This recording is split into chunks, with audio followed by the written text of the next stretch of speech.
Hi, this is Laura from BookMachine. I run BookMachine, and I'm here joined today with Helen from literally PR. Hi, and we've been comparing notes about this crazy world that we're living in at the moment and how we're managing with everything. And we thought it'd be really useful to share our experience, and hopefully there'll be things that you can relate to that can help you as you're managing it. So, Helen, how's it going at your end? The burning question. Well, I was just saying to you that basically I feel like I'm going sort of a bit of it's like an emotional roller coaster at the moment, up, down. Every day's a bit different. And I have gone through different stages. So at first it was sort of a bit of a panic about, oh, how am I going to cope and what's going to happen with the kids and are they going to be okay and am I going to be okay? And then it was that, which is more sort of up in the air, I guess, worries. And then it started to get real worries in terms of how am I going to pay the bills and what's going to happen if I lose all my clients and oh my god, what's going to happen, because obviously in publishing a lot of the work that we do is directly with publishers and they were putting back all their books to further notice basically. So we lost about 40% of our clients in the first week of lockdown, which was terrifying, and somehow managed to then get back up to capacity again within the second week because people started spotting that there was a bit of an opportunity to market their books. So kind of retrospective campaigns rather than future focused ones. So that was the first week. Second week was complete denial, and I just was trying to be the same as I was before and just carrying on as normal, which didn't work at all. Yeah. And then third week I just went I just went completely downhill, and I think I burnt out because I think I was working longer hours than I could with the current situation to try and make up for the panic and the lost time and and I just burnt out and got really tired. So but this week's been much better, and I can explain a bit more about that later. But How does basically, your day look like? How do you? well, I mean, this week's been better because my day is more structured. So I don't like routine. I thought I didn't like routine. And I've always been one of those people that, no, I'm completely free and I love to just do things whenever I want to do, and that's why I'm my own boss.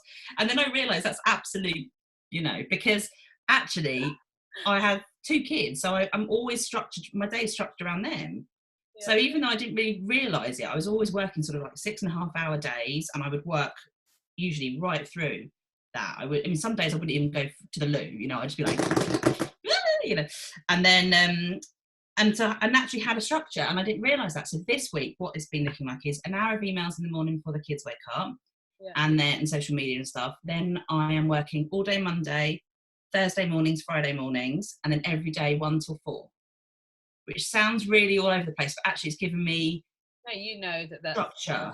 Yeah, a real structure. And I've been telling people when I'm available, which I wasn't doing. I was just like, yeah, I'll just be available all the time. And so I was working, that all is the time. the key. That is the key. So you're actually your work. You've created this structure that works for you, but it's communicating that structure to other people. Yes. That's reduced the stress, because you don't have that feeling of, oh, they're expecting me to respond to something, because you've set your boundaries, and it's just So it's just, and I'm rubbish at setting boundaries. I'm absolutely useless at them. You've done it.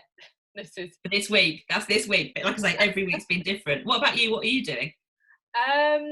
So the first week I was full on, this is going to be our structure, and I had like a timetable which went on the wall. Nice. I've got 2 small children, and every hour was accounted for. And I was so proud of this, and I was like WhatsApping my friends and saying, look at I've nailed this, I've got this. But then I realised that you can't do that with young children, because they want to do what they want to do when they want to do it. So that's all gone. My husband is working full-time with an in-house job, and I am self-employed, so I have in theory more flexibility, but still got the same workload. So being the early riser that I am, I now have the 6 to 10 o'clock session in the morning. My husband then does his full day of work, and I pick up meetings and emails later on in the evening. I mean, if there are important discussions that need to be had throughout the day, then we negotiate. It's a constant negotiation. It's more important. But essentially, I've taken that morning slot, and then I'll work in the evening as well. And again, it's really reduced the stress that I had the first couple of weeks, where we were doing like 2 hours of me working and him looking after the kids and then switching over. And that's what we were going to do, but yeah, no, I thought that sounds really hard to do. The crossover is going to be hard to do. Crossover, and just your headspace as well. Yeah. I find it personally to wake up in the morning, start work, get as much done as I can, and then at the end of the day as well but obviously that flexibility isn't always available. So don't you find that you're getting really tired though doing that, because you're doing like a whole day of childcare, which, you know, as parents, we're not doing a whole day of childcare usually all like this amount of time, and then you've got the work at the beginning and the work, so you're basically doing like a full-time day, but you're splitting it between the two ends of the day, and then right in the middle you've got two full-on kids that are kind of requiring your time. I think what would really help is just knowing how long we're doing it for, and then you could just, like, psychologically think, okay, this is really exhausting, but we're just going to do it till X time. I think the difficulty is not knowing. That's exactly what I said to my husband I think it's last weekend. Yeah, it was Easter weekend. I said, if I knew this was only going to be for another couple of weeks, I can keep going the way I'm going, but I can't keep going the way I'm going for another couple of months. I'm going to burn out. So he said, well, assume it's going to be longer, because otherwise, you know, it's going to go wrong. So, and then as it goes, we've just been given another 3 weeks, haven't we? So what we've had already, we're now going to have to do again. And I wonder if that's going to change how some people work and how some people approach, like, talking to their clients or to their boss or to their colleagues about this, because they've had 3 weeks of it. You know, they've made some mistakes, they've learned lessons, and now they might be thinking, right, I'm going to take stock. That's why I think this conversation is really important right now at this point. Like, what's going on right now? What have you learned? And what can you actually do to make the next 3 weeks a bit better for you? Because I think a lot of people are struggling. Yeah, and I think lots of people are really struggling. Just it's just so full on. Yeah. And there's no downtime in the day. No. There's no stepping. I mean, I do the daily exercise, so I make sure I go out for a half-hour run, listen to a podcast, get that sort of external inspiration, and that clears my head a bit. And yeah, we work at the weekends as well. It's just non-stop. And I guess it's understanding your body and knowing what time of day you're going to be most efficient at what you're doing. Yes. So initially, my working slot was when we were doing sort of changing things around. I was working from 2 till 4:30 as like a slot, and actually that's never been my most productive time.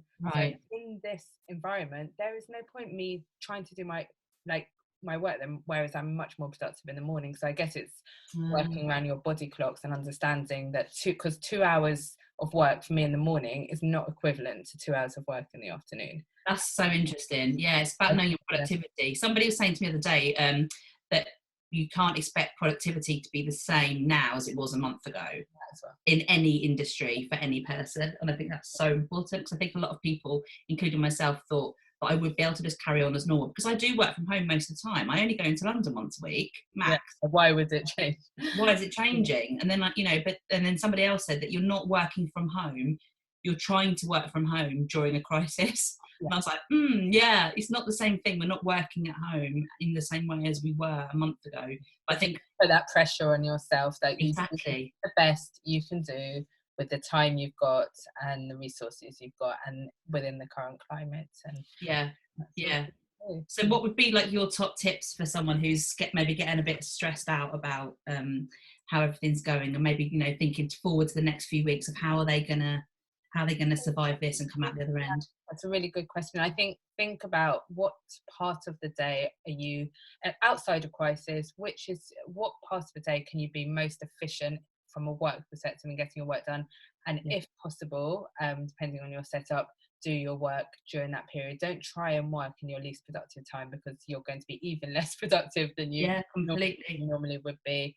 And to take the recommended sort of daily exercise, get out for that walk or that run or that cycle, whatever it is you do, obviously giving enough distance to people. But I think that really, really, from my perspective, really makes such a difference. What about you? When do you do that? When do you do your run? When do you, is it same time every day, or? No, it changes every day. Right.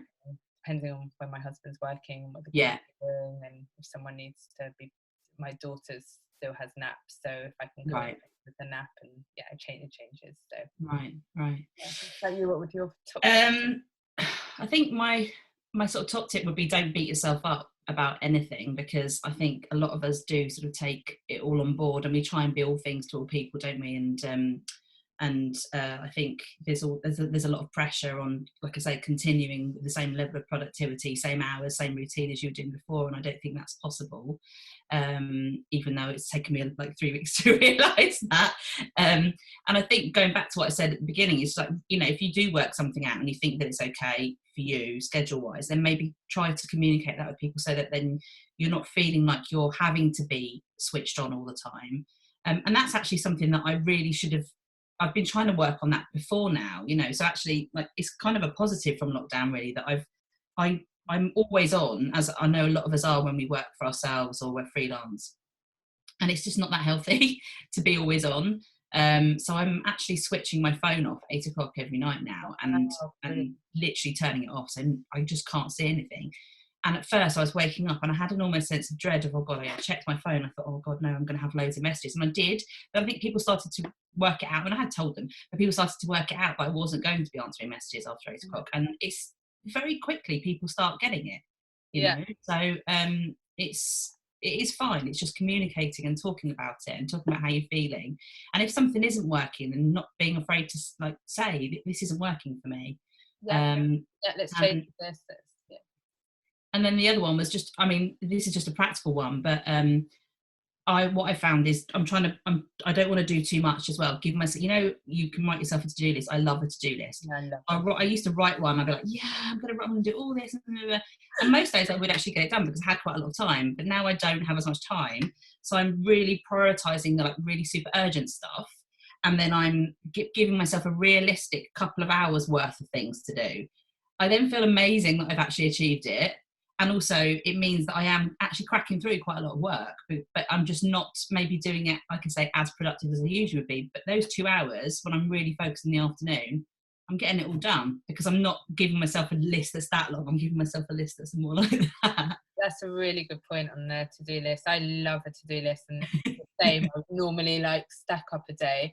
I've changed that now. And I think what's difficult to get done in these working in circumstances that we're in are the big jobs. So I think the little things like responding to an email, or, you know, scheduling pay, like all those things, I can do that. I can fit that in. I can do that whilst looking after children. But it's the big things, like if you really want to think about strategy or create a document, or something that's going to take you a good chunk of time. So I basically I don't have to-do lists at the moment. I just have one thing a day that I need to do. And that's a big thing. And then all the little things I just fit in somehow. And that's been a really big change. So you're really focusing on one task at a time, whereas before you probably would have fitted in maybe 2 or 3 of those sorts of tasks, because you'd have known, well, I'll get those done over the next 2 days or whatever. Whereas now I'm like, this is the big thing. I have to do whatever happens, that's going to happen, and all the other stuff can wait, which is probably a better way of working anyway. And I think in the real world, tend to do a lot of little things and maybe procrastinate on the big jobs. Now, because I know I really have to like focus my mind on the times I'm working, in a way I'm getting the bigger things done. So you are prioritising the urgent tasks. Yeah, I did yesterday. Well, listen, take it every day as it comes. It's been a good that's the goal and sort of where I'm heading for. So. Yeah, it's interesting, because if we'd had this conversation a week ago, I wonder if we'd have been the same. I don't think we would have been. I mean, definitely not from my perspective. I was like this time last week. Well, and then next week. Let's do it again in a couple of weeks then. Check in where we're at, and we might have even more wisdom. And I wanted to say as well that all is not lost, because Tom Hardy is reading stories from the 27th of April on CBeebies. So we've at least got that to look forward to. Can't he do something for the adults, though? Why is it only for the children? Well, it kind of doubles up, doesn't it? Entertains them and entertains us at the same time. But yeah, I think incentivising ourselves is actually a really good way of getting stuff done as well. So, you know, having that 2 hours of focus work, and then promising that after that, so what we've been doing is like 1 till 3 I've been working on one particular business, and then at 3 o'clock I have to stop because the kids are clamouring because that's when we go for a walk. So like, right, we're going to go for a walk now, and we're really lucky because we live in there's loads of fields and streams and things around here, so we just go out and we hit that out for the whole hour, and they actually want to go because we try and make it fun and try and do, you know, they don't usually want to go for walks, let's be really real about that, but because this is the only thing they get to do, to go out, it's kind of become, and again, this is only the past week that we've managed to do this, there's been any semblance of a routine, but it seems to be working. They know 3 o'clock mum's going to finish work and we're going to go for a walk. So it stops me from working. Yeah, so that's been a good discipline that it's. Yeah, I think basically we're both workaholics, aren't we? And I know, reading between the lines, who love to-do lists and a bit of Tom Hardy. And yeah, I think the main thing that I guess I wanted to come out of this, and I really hope it will help, is that people aren't on their own, and they're not. I mean, they are physically. A lot of people are on their own, but you know, they're not on their own in how they feel and the experiences they're having. And I was amazed when I sent a message out to some of my friends on WhatsApp last weekend saying, "Oh my God, I'm really struggling," and the number of people that came back and said, "Me too," or "Have you tried this?" or "This worked for me, might not work for you, but you know, give it a go." And I thought, God, everyone really is going through the same thing. Yeah, and I think by nature I tend to say everything's fine, and I had the same in a WhatsApp group with a group of friends last week. I was like, this is really not fine, there's just too much going on and it's all really chaotic, and everyone came back with their exactly the same. So I think what we're learning is that you just to communicate and share tips as well. I think it's not always that easy, is it, when you're it's kind of easier when you work for yourself like we do, because obviously you can have a chat with yourself, you can have a chat with your team, you can have a chat with your clients, but it's quite difficult when you report into someone and you're in a big, you know, in a big publishing house, for example, and there's a lot of hierarchy. And yeah, depending on who that person is. So one of my neighbours, she was saying that their team leader has been saying to them, this isn't in publishing, been saying to them, well, the other team over there, they're overperforming, can we? And it's like, this is not time for that. This is a time for, it's a time of change.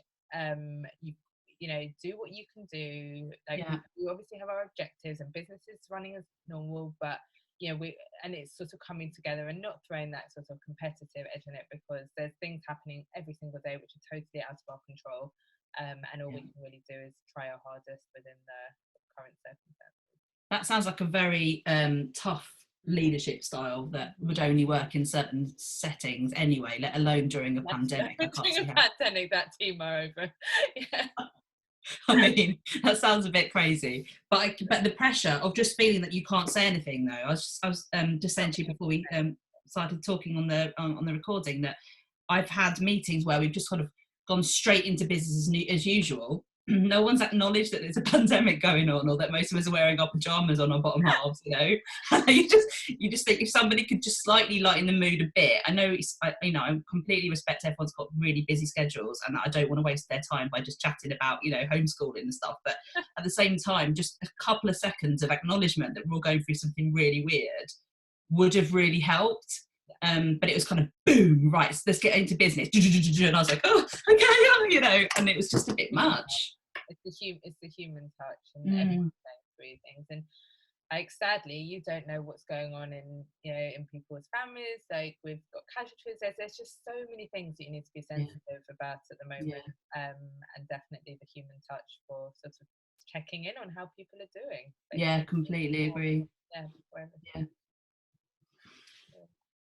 It's been great talking to you, and I think in a couple of weeks and see. I think it's a good idea.